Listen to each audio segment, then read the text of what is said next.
Welcome to a new daily top AskReddit video. Today's topic: guys who got told no during a failed marriage proposal, what happened afterwards. I can tell you what happens when you propose and she isn't feeling it but says yes anyway because of social pressure. Very awkward, sad time until you finally have the talk you should have had before proposing. Ugh, facts. My ex proposed to me at Christmas in front of his entire family 2 hours away from home. I was 18. My ex did something similar. He pressured me into visiting with his family for Christmas in 2022. At that time, we had only been seeing each other for literally 2 months, so I told him I thought that it was a little too soon. He badgered and pressured me into it until I felt so bad that I felt like I couldn't say no. He told me that his mother had already bought Christmas gifts for me and how could I say no to his mother. Anyway, he proposed a couple of months later and I initially told him that again, I thought it was too soon. In fact, I tried to end the relationship. He again pressured me and talked to me down, and stupid me thought that we could work through it. I ended up leaving him about 6 months later. He became extremely controlling and verbally abusive, no surprise there given how he was acting in the beginning. I literally had to sneak away to get away from him. That was about a year ago.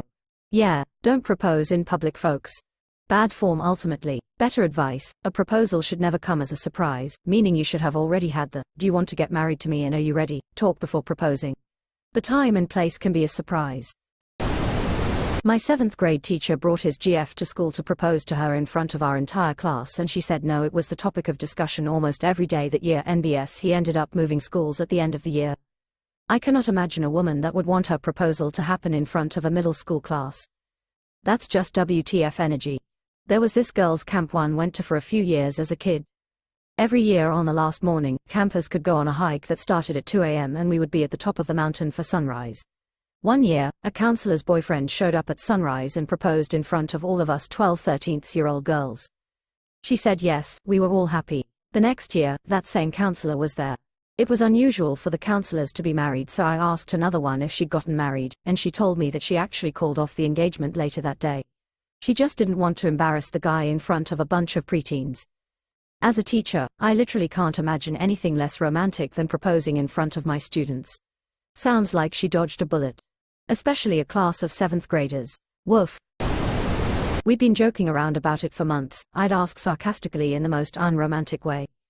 She'd say no, we'd laugh and move on with our day.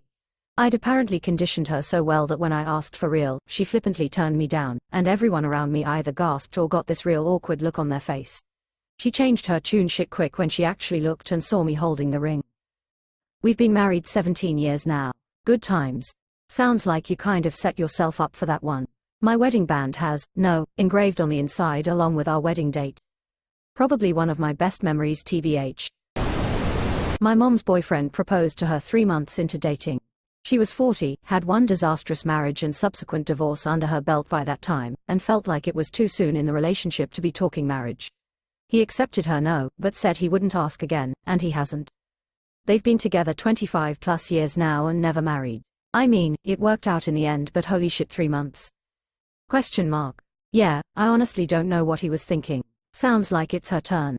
Unless there is a direct advantage from filing taxes or through one of their employer's benefits, there probably isn't a reason to at this point.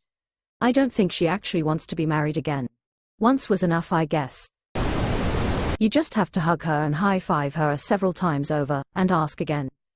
Works like charm in The Sims. Then just drink 4 espressos in a row, clean up your pee puddle and take a shower because it's still 3 hours quicker than sleeping.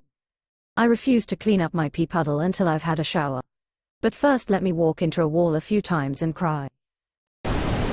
Not my own experience, but I was in the restaurant when a failed proposal happened.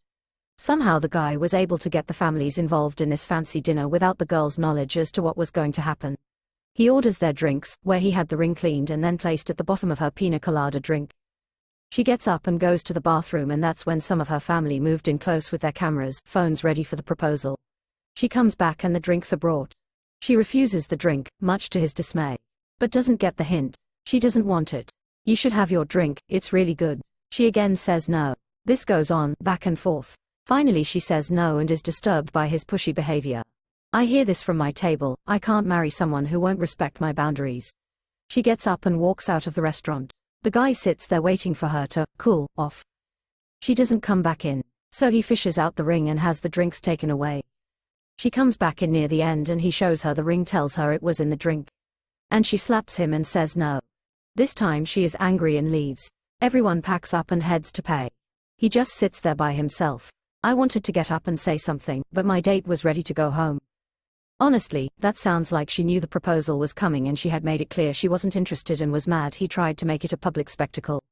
And brought her family and his in to pressure her to say yes and act pleasantly happy with the surprise. Yep, that was a total setup and good for her for standing her ground. Homie tried to corner her into a major life decision with social pressure, and that's a fucking dick move of the highest order. What a poor choice of drink to hide it in, could so easily be missed even if she did drink it. Seriously, knowing the way I gulped the last bit of a drink, he'd probably end up choking on it.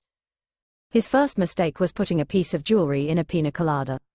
I doubt that was his first mistake. I proposed to my girlfriend at a family gathering, and she said no. It was a tough moment for both of us, but we sat down and had a long, honest conversation about our relationship. We realized that we had been drifting apart for a while and that the proposal brought those issues to the surface.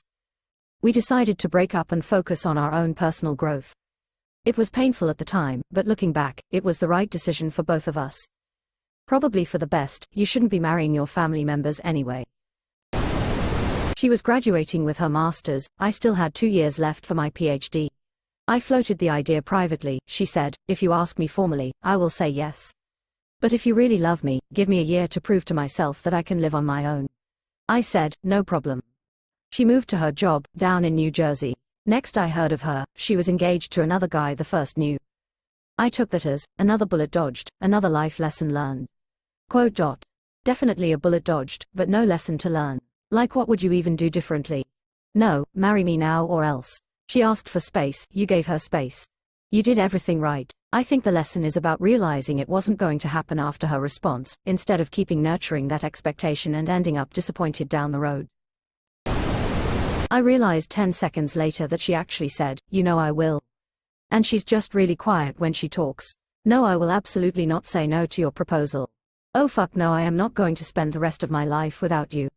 Ha, what a brutal 10 seconds. Probably felt like an hour. She told me, no, but wait a while and ask again, and I think it will be yes. We're still married. She did the magic 8-ball, ask again later. I asked her at a party where we were all talked up. She told me to ask her again in the morning to make sure it wasn't the marijuana talking. I asked her again in the morning and she said yes. We met in Sept, I asked her in Dec. And we got married the following July. Married 51 years next month. Great upfront communication. I had a foreign student at my university I'd only spoken to on the phone a few times, and whom I'd never met, call my father on Christmas morning of my freshman year. He asked my dad for my hand in marriage. They talked for ages, and my stupid father said yes. He was so out of touch with my life, he assumed the guy was my boyfriend. My dad thought I'd be thrilled, the idiot. Ha, this is a good one. I was fuming, but my grandmother and mother laughed so hard they nearly wet themselves, and that lightened me up. My grandmother said she hoped she could embroider my wedding sari. My dad remained clueless. Not a guy but a girl, I asked my boyfriend to marry me. I didn't do a whole scene about it. We were talking and I said that I wanted to get married and I felt ready for it, and he just said no. I was mad. He had never mentioned this and we've talked about it before. All he had ever said was that he didn't want it cause it was expensive and didn't want a big party, and so, in my understanding, we would get married at the courthouse and have a small gathering with family and close friends. Then I found out he didn't want to get married cause his parents had a divorce and he didn't want to go through that. It took a while to unravel all his issues with marriage. At a certain point I said I'm not gonna wait around with a guy that doesn't want to get married. I had always been very clear about wanting to get married. He disagreed and said I've also mentioned that I didn't want a big wedding. I'm like, what? We realized we were both talking about different things. He had put together marriage and the wedding and I wasn't. Till obviously it wasn't solved right then and there. I gave him some time to think. After like a month I came back to the subject and he asked me why I wanted to get married, and I talked about all the laws that protect the couple in the eventuality of disease and death, in owning property, in security if we had children, etc. He suddenly just said, oh, I didn't know about that. Then yeah, we'll get married then. We've been happily married for 5 years. Almost every day he says he's so happy being married to me and that his wedding day was one of the happiest of his life. That was an unexpected twist at the end. What I can't believe is that they solved the relationship issues through communication and telling each other their point of view. Here on Reddit, we have to put this comment under quarantine before it spreads to other subs. Ooh. Deleted. I often watch old movies, like from 30s and 40s, and often couples just casually get married in the end of the movie because it's about the relationship and wedding is secondary. I would personally want a nice wedding, but you don't need to do that. I don't know why many just don't bother. I love the twist of, fuck, we're more protected if we get married. Seems so genuine. My spouse and I were going to move overseas and I said we might want to get married first to give ourselves legal protections, being able to rent an apartment more easily, being able to look after each other's medical needs, easier for our visas, etc. Sure, that makes sense. Quote, we got married 3 months later in a very small ceremony on my family's ranch. Would have just done the courthouse, but it's a same-sex marriage and we wanted to make sure we had nice wedding photos, etc. To help establish our marriage's legitimacy. Almost 4 years in and 100% a great call, both for the, hey, we really like being married to each other, part and asterisk for all the other reasons. I've had several medical emergencies and it's made a difference, no one can stop her from visiting me. We've known each other for more than 30 years, since middle school. Neither of us are going anywhere.